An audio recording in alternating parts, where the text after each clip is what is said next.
Buonasera cari amici, ben ritrovati in questo spazio in mia compagnia. Oggi cominciamo il sesto racconto del libro I segreti di Taverner, dottore dell'occulto, ad opera di Dion Fortune. Il racconto si intitola Il cane infernale. Prima di cominciare però vi invito come di consueto ad iscrivervi al mio canale YouTube se ancora non lo avete fatto e di iscrivervi al canale YouTube del Marietto Veneziano se ancora non lo avete fatto. Grazie. Cominciamo. Il cane infernale. Ebbene?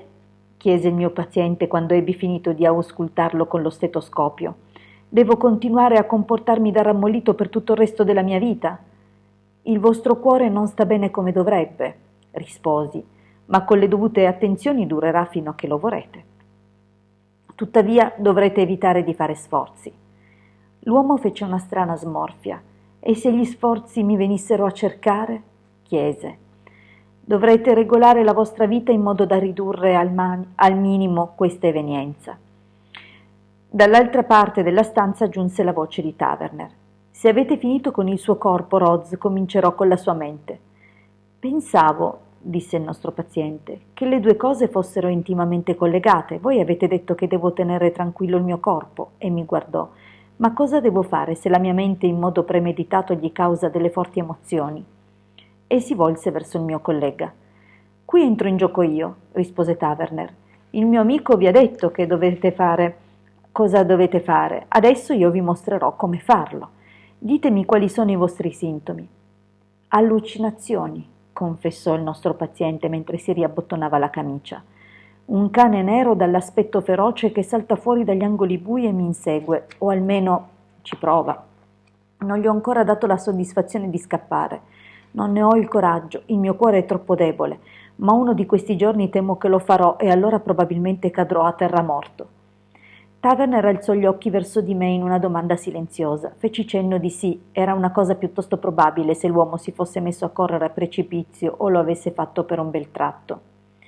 Che genere di bestia è il vostro cane? Chiese il mio collega. Di nessuna razza particolare, un cane normalissimo, con 4 zampe e una coda, più o meno delle dimensioni di un mastino, ma non della stessa stazza. E come compare? È difficile a dirsi, non sembra seguire alcuna regola fissa, ma di solito si fa vedere quando cala la sera. Se mi trovo fuori dopo il tramonto posso guardarmi alle spalle e vederlo muoversi con passo felpato dietro di me, oppure se me ne sto seduto nella mia camera tra il calar del sole e il momento in cui si accendono i lampioni, possono vederlo acquattarsi dietro ai mobili aspettando il momento giusto. Il momento giusto per fare cosa? Per saltarmi alla gola. E per quale motivo non vi coglie di sorpresa? Questo non l'ho ancora capito. Mi sembra che si sia lasciato sfuggire molte occasioni, perché per attaccare aspetta sempre che io mi accorga della sua presenza. E a quel punto cosa fa? Non appena mi volto e lo guardo, inizia ad avvicinarsi. Se sono fuori a passeggiare, affretta il passo in modo da superarmi. E se sono in casa, cerca di avvicinarsi girando attorno ai mobili. Vi assicuro, forse è solo un prodotto della mia immaginazione, ma è davvero una vista inquietante. Si fermò e si asciugò il sudore che gli aveva imperlato la fronte durante questa descrizione. Una tale ossessione non è piacevole per nessuno, ma per uno con un cuore come quello del nostro paziente poteva rivelarsi particolarmente pericolosa. «In che modo vi difendete da questa creatura?» chiese Taverner. Continuo a ripetergli: «Non sei reale, lo sai, sei solo un terribile incubo e non mi lascerò ingannare da te». «Un buon metodo come tanti altri», rispose Taverner, «ma ho notato che voi gli parlate come se fosse reale». «Per Giove, è così», esclamò il nostro cliente pensieroso. «Questa è nuova, non l'avevo mai fatto. Ho sempre dato per scontato che quella bestia non fosse reale, che fosse solo un fantasma creato dalla mia mente, ma ultimamente ha iniziato a insinuarsi un dubbio. E se dopo tutto quella cosa fosse reale? E se davvero potesse attaccarmi? Ho il sospetto che dopo tutto il mio cane possa non essere proprio innocuo. Di certo potrà essere estremamente pericoloso per voi se vi lascerete prendere dal panico e scapperete. Fino a che non perderete la testa, non penso che vi farà alcun male. Proprio così, ma c'è un limite oltre il quale è impossibile non perdere la testa. Pensate se notte dopo notte, proprio mentre state per addormentarvi, aprite gli occhi con la certezza che la creatura si trovi nella stanza e vedere il suo muso spuntare da dietro l'angolo della tenda, riacquistate il controllo, vi liberate di lei e vi rimettete giù. Poi, non appena state per assopirvi, date un'ultima occhiata in giro per accertarvi che tutto sia tranquillo e vedete qualcosa di scuro che si muove fra voi e il bagliore morente del fuoco. Non osate addormentarvi, ma non riuscite a restare sveglio. Sapete perfettamente che è solo immaginazione, ma questo genere di cose logora quando si ripete notte dopo notte. Vi accade regolarmente ogni notte? Quasi. Le sue abitudini non sono affatto regolari, tuttavia, tranne che adesso che mi ci fate pensare, mi lascia sempre tranquillo il venerdì notte. Se non fosse per questo sarei crollato già da tempo. Quando arriva il venerdì gli dico: «E adesso, animale, questo è il tuo sabbat bestiale. Vado a dormire alle 8 e dormo per 24 ore. Se vorrete venire nella mia casa di cura a Anderhead, probabilmente riusciremo a tenere quella creatura fuori dalla vostra portata, in modo da assicurarvi una notte di sonno», propose Taverner. «Ma quello che davvero ci interessa è...» Si fermò per un momento quasi impercettibile, perché la vostra immaginazione deve perseguitarvi con dei cani e non, diciamo, con serpenti scarlatti come consuetudine. «Magari fosse stato così», commentò il nostro paziente. «Se fossero stati dei serpenti avrei potuto metterci dell'altra acqua e affogarli, ma questa bestia nera che si muove con fare furtivo...» Alzò le spalle e seguì il maggiordomo fuori della stanza. «Ebbene, Roz, cosa ne pensate?» mi chiese il mio collega non appena la porta si chiuse. «In apparenza», risposi, «sembrerebbe un normale caso di allucinazioni, ma ho visto abbastanza dei vostri casi per non limitarmi solo al meccanismo interiore della mente. Pensate che sia possibile che ci troviamo di fronte a un altro caso di trasmissione del pensiero?» «Fate progressi», commentò Taverner, annuendo con approvazione. «Quando avete iniziato a lavorare con me avreste prescritto del bromuro senza alcuna esitazione per qualsiasi disturbo dovuto alla mente. Ora riconoscete che esistono altre cose oltre a quelle che vi sono state insegnate dalla scuola di medicina. Quindi pensate che sia un caso di trasmissione del pensiero? Anche io sono inclina a pensarlo. Quando un paziente vi racconta delle sue allucinazioni ne prende le difese, spesso vi spiega che sono dei fenomeni psichici, ma quando un paziente racconta fenomeni psichici generalmente si scusa per loro e spiega che si tratta di allucinazioni. Ma per quale motivo la creatura non attacca e la fa finita, e perché si prende regolarmente la sua mezza giornata libera come se fosse un commerciante?» Improvvisamente sbatté la mano sulla scrivania. «Venerdì è il giorno in cui si riuniscono le logge oscure. Dobbiamo trovarci di nuovo sulle loro tracce. Prima che questa storia sarà finita avranno imparato a conoscermi. Qualcuno che ha fatto pratica occulta in una loggia oscura è il responsabile di quel cane fantasma. Il motivo per cui Martin riesce a dormire tranquillo il venerdì notte è che il suo futuro assassino quella sera si riunisce con la sua loggia e non può occuparsi dei suoi affari personali». «Il suo futuro assassino?» chiesi. «Esatto. Chiunque mandi una cosa come quella a ossessionare un uomo con un cuore come quello di Martin sa che prima o poi questo significherà la sua morte. E se Martin si facesse prendere dal panico e se la desse a gambe scoprendo di avere il cane dietro di sé in un posto isolato?» «Potrebbe farcela per mezzo chilometro», commentai, «ma dubito che andrebbe più lontano. Questo è un chiaro caso di assassinio mentale. Un occultista ben addestrato ha creato la forma pensiero di un cane nero ed è sufficientemente vicino a Martin per trasmettergliela con il suo pensiero, così che Martin vede, o pensa di vedere, l'immagine che l'altro uomo sta visualizzando. La forma pensiero di per sé è del tutto innocua, tranne che per la paura che ispira.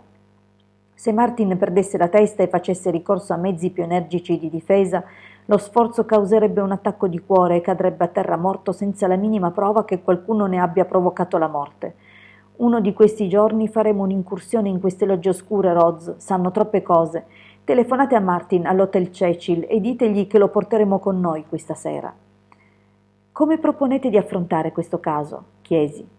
«La casa è protetta da una campana di vetro psichica, quindi quella cosa non può mettere le mani su di lui mentre si trova sotto la sua protezione. Alla fine scopriremo chi è il mandante e vedremo se riusciremo a trattarci e farlo smettere una volta per tutte.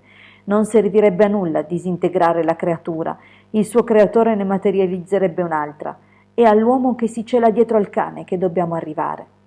Tuttavia dovremo stare attenti a non lasciare che Martin si accorga che sospettiamo che si trovi in pericolo, altrimenti perderà l'unica difesa che ha contro quella creatura, la convinzione che non sia reale. Questo rende le cose più difficili, perché non possiamo fargli troppe domande senza rischiare di destare i suoi sospetti. Dovremmo arrivare ai fatti per vie traverse. Mentre tornavamo a Hindhead, Taverner fece una cosa che non lo avevo mai sentito fare prima: parlare a un paziente delle sue teorie occulte. A volte, alla conclusione di un caso, spiegava le leggi che sottendevano il fenomeno per liberare il paziente dalla paura dell'ignoto, rendendolo in grado di fronteggiarlo, ma mai all'inizio. Ascoltai sorpreso, poi capii che Taverner stava cercando di ottenere qualcosa. Voleva scoprire se Martin sapeva qualcosa di occultismo e se si serviva dei suoi interessi per risvegliare quelli dell'altro, ammesso ne avesse. La prudenza del mio collega diede presto i suoi frutti. Anche Martin era interessato a questi argomenti, per quanto la sua conoscenza fosse pressoché nulla, cosa di cui mi resi conto subito persino io. «Vorrei che poteste incontrare Mortimer», affermò. «È una persona terribilmente interessante. Un tempo avevamo l'abitudine di sedere fino a notte fonda a parlare di queste cose». «Sarei davvero lieto di incontrare il vostro amico», rispose Taverner. «Pensate che sia possibile convincerlo a passare a trovarci una domenica? Sono sempre alla ricerca di qualcuno da cui posso imparare qualcosa». Io non credo di poterlo rintracciare al momento», rispose il nostro compagno e scivolò in un silenzio preoccupato che tutti gli sforzi di fare conversazione di Taverner non riuscirono a infrangere. Evidentemente avevamo toccato un punto dolente e mi accorsi che il mio collega ne prese mentalmente nota. Non appena arrivammo, Taverner andò direttamente nel suo studio, aprì la cassaforte e ne tirò fuori uno schedario. «Maffeo Montagne Mortimer», mormorò mentre sfogliava le schede. «Anthony William Mortimer, iniziato all'Ordine dei Fratelli Incappucciati, ottobre 1912, è entrato nell'esercito nel maggio del 1915, arrestato perché sospettato di spionaggio marzo 1916, condannato per aver esercitato un'influenza eccessiva sulla madre nella scrittura del suo testamento. Sembra che tutti lo cerchino, ma nessuno riesca a trovarlo. È diventato Gran Maestro della loggia di Set il Distruttore, colpi 2, 3, 2, parola d'ordine sciacallo». E questo è tutto per quanto riguarda Mr. Mortimer, un uomo da cui è meglio tenersi alla larga, mi sembra di capire. Ora mi chiedo cosa abbia fatto Martin per infastidirlo. Dato che non osavamo chiederlo a Martin, lo osservammo e ben presto mi accorsi che attendeva con grande ansia l'arrivo della posta. Girava sempre nell'atrio quando arrivava e afferrava la sua poca posta con impazienza, per poi scivolare immediatamente nello sconforto. Qualunque fosse la lettera che stava aspettando, non arrivò mai. Tuttavia non si mostrava sorpreso, così capii che la sua era una speranza irrazionale, non basata su concrete possibilità. Poi un giorno non ce la fece più e quando per la 20ª volta aprii il sacco della posta e lo informai che non c'era niente per lui, sbottò dicendo: «Credete che la lontananza renda il cuore più tenero, dottor Rhodes?» «Dipende dalla sua natura», risposi, «ma spesso ho notato che se si è litigato con qualcuno si è più pronti a perdonare le manchevolezze quando si è stati lontani per un po'». «Ma se invece si è innamorati di qualcuno?» continuò a metà tra l'ansioso e l'imbarazzato. «Sono dell'idea che l'amore si affievolisce se non viene alimentato», risposi. «La mente umana ha grandi capacità d'adattamento e prima o poi ci si abitua anche a stare senza le persone più vicine e più care». «Anche io la penso così», affermò Martin e lo vidi andarsene a cercare consolazione in un angolo solitario. «Quindi c'è di mezzo una donna», commentò Taverner quando gli raccontai della nostra conversazione. «Mi piacerebbe poterla incontrare, penso di poter contrastare Mortimer. Se lui invia forme pensiero di magia nera, vediamo cosa posso fare io con una di magia bianca». Supposi che Taverner avesse intenzione di servirsi del metodo della suggestione silenziosa di cui era maestro. Apparentemente la magia di Taverner non ci mise molto a dare i suoi frutti, perché un paio di giorni dopo consegnai a Martin una lettera. Il suo volto si illuminò di piacere e si affrettò a tornare nella sua stanza per leggerla in privato. Mezz'ora dopo venne da me in ufficio e mi chiese: «Dottor Rhodes, andrebbe bene se domani avessi un paio di ospiti a pranzo?» Lo assicurai che non c'era alcun problema e mi accorsi del cambiamento nel suo aspetto dovuto all'arrivo della lettera tanto desiderata. In quel momento sarebbe stato in grado di affrontare un branco di cani neri. Il giorno dopo vidi Martin che accompagnava 2 signore a visitare il parco e quando entrarono nella sala da pranzo le presentò come la signora e la signorina Hallam. Ebbi l'impressione che ci fosse qualcosa che non andava nella ragazza, era curiosamente distratta e assente.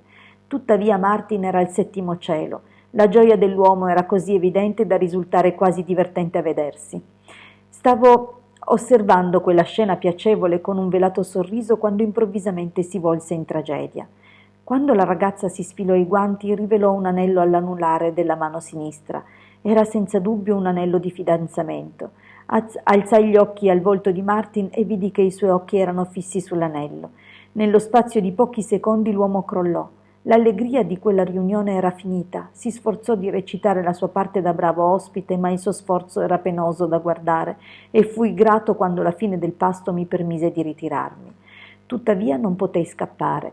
Taverner mi prese per un braccio mentre lasciavo la stanza e mi portò fuori in terrazza. «Venite», mi disse. «Voglio fare amicizia con la famiglia Hallam. Potrebbero essere in grado di gettare un po' di luce sul nostro problema». Martin aveva fatto coppia con la madre, quindi non avemmo alcun problema a passeggiare per il giardino insieme alla ragazza. Lei sembrò gradire la cosa ed eravamo insieme da pochi minuti quando il motivo divenne chiaro. «Dottor Taverner», iniziò, «potrei parlarvi di una cosa che mi riguarda». «Ne sarei ben lieto, Miss Hallam», rispose. «Cosa volete chiedermi?» «Sono davvero confusa riguardo a una cosa. È possibile essere innamorati di una persona che non ci piace?» «Sì, è possibile», rispose Taverner, «ma è difficile che la cosa ci soddisfi». «Sono fidanzata con un uomo», continuò lei sfilando e rinfilando l'anello di fidanzamento, «di cui sono pazzamente, disperatamente innamorata quando non c'è. Ma non appena è presente provo un senso di orrore e di repulsione nei suoi confronti.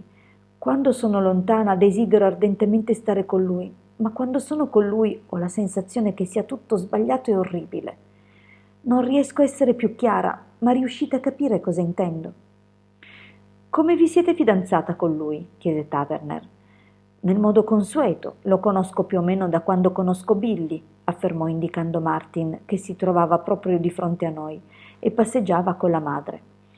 «Non vi è stata fatta alcuna pressione?» chiese Taverner. «No, non penso. Mi ha solo chiesto di sposarlo e io ho risposto di sì». «Da quanto sapevate che gli avreste detto di sì se vi avesse fatto una proposta di matrimonio?» «Non lo so, non ci avevo pensato. In effetti il fidanzamento è stata una sorpresa per me, quanto lo è stata per gli altri. Non avevo mai pensato a lui in quel modo fino a circa 3 settimane fa. Poi improvvisamente ho capito che lui era l'uomo che volevo sposare. È stato un impulso improvviso, ma talmente forte e chiaro da rendermi sicura che fosse la cosa da fare». «E non ve ne pentite?» «Non l'ho fatto fino ad oggi, ma mentre stavo seduta nella sala da pranzo, improvvisamente ho pensato a quanto sarei stata felice se non fossi dovuta tornare da Tony». Taverner mi guardò.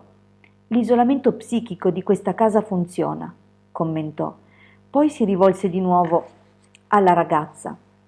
«Non pensate che sia stata la forte personalità di Mr. Mortimer a influenzare la vostra decisione?» Bene, sospendiamo qui, anche perché il racconto, se no, prosegue di un altro tanto tempo che abbiamo dedicato finora, e lo proseguiremo al prossimo video.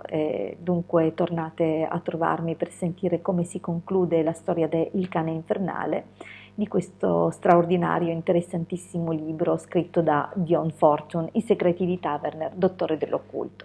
Grazie cari amici per essere stati in mia compagnia, ci ritroviamo sempre su questo canale con tutte le altre condivisioni. Un grande abbraccio dalla vostra Hilde e mi raccomando, iscrivetevi al mio canale se ancora non l'avete fatto e iscrivetevi al canale YouTube del Marietto Veneziano se ancora non l'avete fatto. A presto!